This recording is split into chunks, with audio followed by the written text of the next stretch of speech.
참 예수님, 할렐루야, 할렐루야. 반갑습니다. 만물이 소생하는 이 좋은 계절, 봄이라고 하는데 어제 오늘 상당히 날씨가 덥습니다. 에어컨 좀 켤까요? 에어컨 켤 정도는 아닙니까? 아무튼 이 좋은 계절에 우리는 예수님의 부활을 경축합니다. 그러나 부활은 소생과는 전혀 다릅니다. 왜냐하면 부활은 완전한 변화이기 때문입니다. 부활은 생성소멸하는 만물의 법칙에서 벗어나 시간과 공간의 제약을 받지 않는 완전한 존재로 변화되는 것을 말합니다. 한마디로 육적인 존재가 영적인 존재로 변화되는 것이 부활인 것입니다. 오늘 복음을 보면은 안식일 다음날 예수님의 무덤에 간 여자들은 예수님의 시신이 보이지 않자 누군가가 다른 곳에 예수님의 시신을 옮겼을 것이라고 생각을 합니다. 여자들의 말을 듣고 제자들이 무덤으로 달려가 무덤이 비어 있음을 확인하고 제자들 역시 예수님께서 부활하셨다고는 생각하지 못합니다.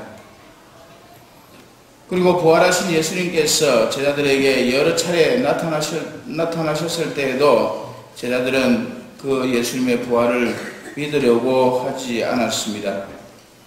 유령이라고 생각을 했던 것이죠. 그래서 예수님께서는 십자가에 체행되실 때 못에 뚫린 당신의 손과 발을 보여주시기도 하고 만져보라고도 하시고 음식을 같이 잡수기도 하십니다. 그들이 예수님의 부활을 받아들이지 못하고 당황하는 것은 부활이 단순한 소생이 아니라 전적인 변화이기 때문인 것입니다. 옛날 이스라엘 백성이 홍해를 건너감으로써 이집트의 종살이에서 벗어나 하느님의 백성이 된 것을 구약의 파스카라고 합니다. 파스카란 지나가는 것, 건너가는 것을 뜻합니다. 한편 예수님께서 죽음을 지나서 죽음을 건너서 육체의 속박에서 벗어나 하느님의 생명에 이르신 것을 신약의 파스카라고 합니다. 예수님의 죽으심과 부활이 참된 파스카입니다. 왜냐하면 부활이 참된 파스카인 이유는 예수님의 부활로 모든 사람들의 가장 큰 적인 죽음을 없애주셨기 때문입니다. 예수님께서는 죽음을 지나 새로운 생명회로 건너가셨습니다. 이미 강을 건너가 보이지 않는 사람을 강 이쪽에서 찾는다면 흔적만 발견할 수 있을 뿐입니다. 오늘 복음에서 예수님의 무덤을 찾은 여자들에게 천사가 나타나서 말합니다. 어찌하여 살아계신 분을 죽은 사람들 가운데서 찾고 있느냐? 그분께서는 여기에 계시지 않는다. 되살아나셨다. 예수님께서 이미 새로운 삶을 시작하셨다고 전해주고 있습니다. 결국 여자들과 제자들이 예수님의 무덤에서 확인할 수 있었던 것은 예수님의 흔적, 곧 빈 무덤과 수위뿐이었습니다. 그러던 제자들이 예수님의 부활을 믿게 된 것은 부활하신 예수님을 체험하고 난 뒤였습니다. 부활하신 예수님을 체험한 제자들은 새로운 삶을 살기 시작했습니다. 그것은 새로운 가치관으로 살아가는 삶이죠. 자기들이 옛날 살아오던 그 생활 방식대로 살아가는 것이 아니라 예수님의 가르침을 따라서 살아가는 것입니다. 제자들은 예수님의 가르침을 따라가는 생활을 했기 때문에 그것으로서 예수님의 부활을 증거할 수가 있었습니다. 부활하신 예수님께서 비록 눈에 보이지는 않지만 제자들과 함께 계시다는 것을 제자들의 삶으로 세상 사람들에게 보여준 것입니다. 그래서 세상 많은 사람들이 예수님의 부활을 믿게 되었고 예수님의 삶을 따라 사는 그리스도인으로서 살게 된 것이죠. 제자들은 물론 제자들의 말을 받아들인 사람들 역시 예수님의 부활을 믿고 예수님의 가르침을 따라 살면서 스스로 변화된 삶을 살아갔던 것입니다. 이처럼 부활이라는 것은 죽었던 사람이 다시 살아난다는 사실을 머리로 이해하는 것이 아니라 예수님을 믿고 그분의 말씀을 따라 살아가면서 자신의 삶이 변화되는 것을 말합니다. 오늘 서간의 말씀대로 우리는 그리스도와 하나 되는 세례를 받았고 그리스도께서 부활하신 것처럼 새로운 삶을 살아가게 되었습니다. 부활은 단순히 죽고 난 다음에 다시 살아나서 어떤 삶을 살아가는 것이 아니라 지금부터 변화된 새 삶을 사는 것을 의미합니다.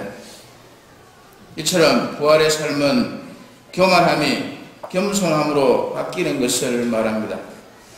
부활의 삶은 원망과 불평이 감사와 찬매의 생활로 가득 찬 것을 말합니다.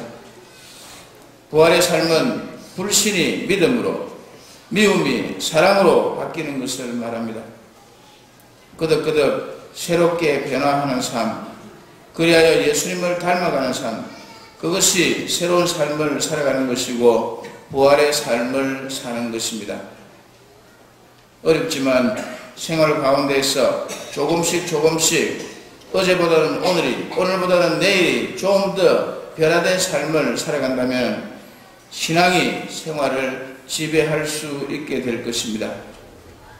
신앙이 우리 생활을 지배한다는 것은 신앙의 눈으로 판단하고 신앙에 따라 행동하는 것을 말합니다.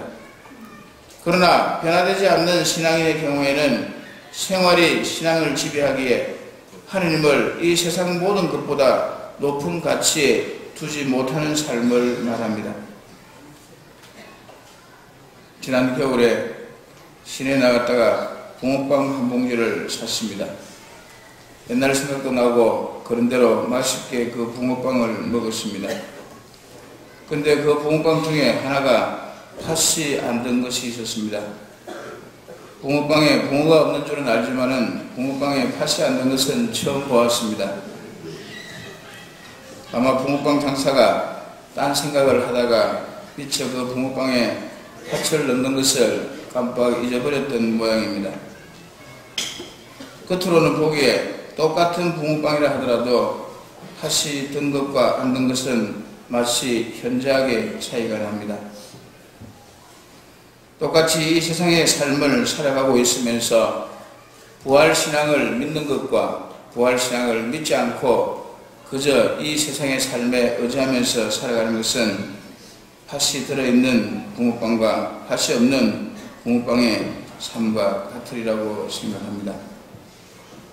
부활하신 예수님께서 내리시는 기쁨과 은총이 겨우 여러분들과 여러분들의 가정에 가득하기를 빕니다. 할렐루야, 할렐루야.